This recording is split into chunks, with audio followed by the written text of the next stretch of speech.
Generally, we were both the youngest guys in the room. Thank you. Thank you very much. Steve jobs और Bill Gates. कहते हैं कि यह कहानी Titanic से बेहतर लव स्टोरी है और अमिताभ बच्चन की फिल्म दीवार से बेहतर ड्रामा। इसमें प्यार है, धोखा है, कानूनी दावपेच है और एक लेगेसी है।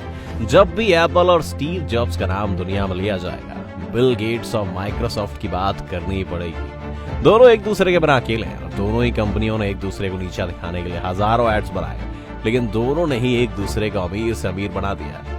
आइए देखते हैं कि कैसे एप्पल और स्टीव जॉब के सबसे विश्वसनीय और अच्छे दोस्त बिल गेट्स ने उन्हें धोखा दिया, और जब एप्पल का दिवालिया निकल गया तब कैसे बिल गेट्स ही अपने पुराने दोस्त की मदद करने के लिए आगे आए। वीडियो शुरू होने से पहले चैनल को सब्सक्राइब करना और बेल आइकन दबाना ना भूलें।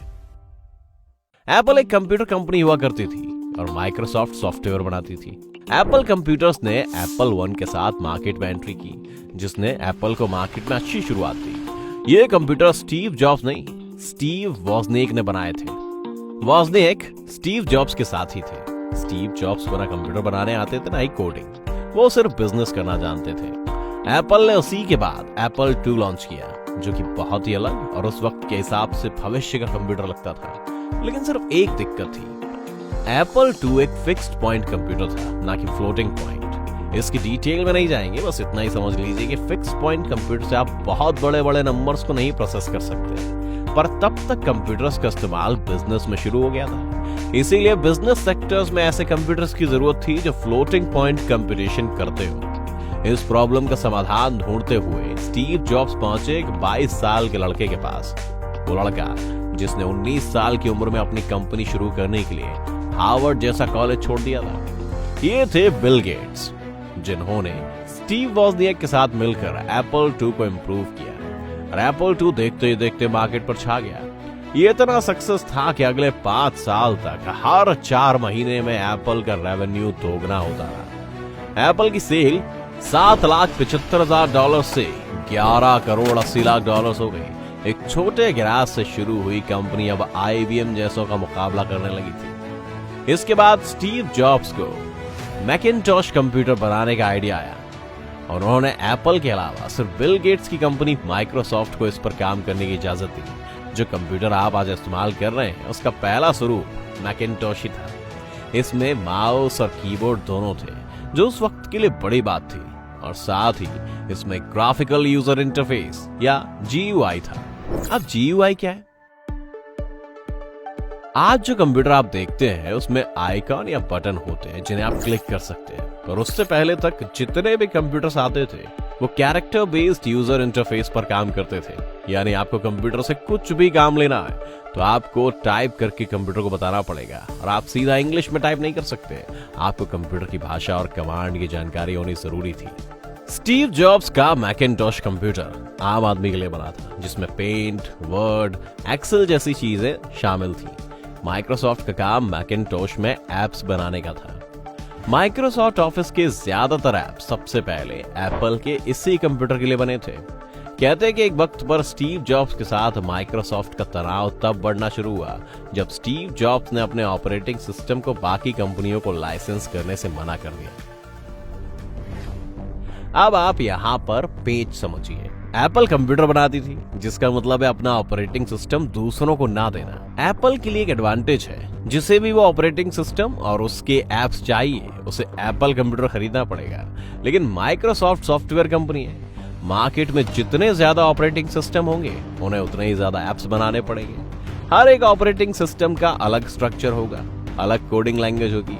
इसलिए माइक्रोसॉफ्ट को तब फायदा है जब सभी कंप्यूटर्स एक ही तरह का ऑपरेटिंग सिस्टम इस्तेमाल करेंगे। स्टीव जॉब्स को मैकिन्टॉश को पूरा करने में थोड़ा वक्त लग गया, जिस बीच माइक्रोसॉफ्ट ने विंडोज पर काम करना शुरू कर दिया था। विंडोज का 1985 में रिलीज होना स्टीव जॉब्स के लिए एक झटका था। स्टीव ने देखा विंडो 1 में उनके मैकिन्टॉश की तरह ही GUI है, और एक एप्लीकेशन से दूसरी एप्लीकेशन तक जाने के लिए जो विंडोज वाला फॉर्मेट यूज किया गया है वो भी बिल्कुल मैकिन्टॉश जैसा ही है।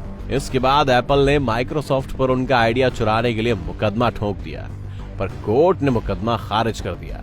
तो एक मजेदार चीज हुई, जेरॉक्स नाम की कंपनी ने एप्पल पर उनका आइडिया चुराने का मुकदमा दायर कर दिया। कोर्ट ने हालांकि इसे भी खारिज कर दिया, पर यह बात सही थी कि स्टीव जॉब्स ने आइडिया जेरॉक्स से चुराया था। यह जेरॉक्स वही कंपनी थी जो फोटोकॉपी मशीन्स बनाती थी।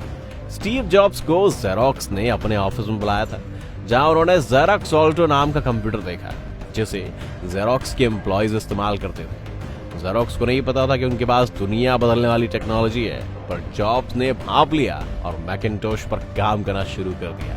इस एक झगड़े के बाद माइक्रोसॉफ्ट एप्पल से अलग हो गया और स्टीव जॉब्स को अब तक उनकी बनाई कंपनी से बाहर निकाल दिया गया था।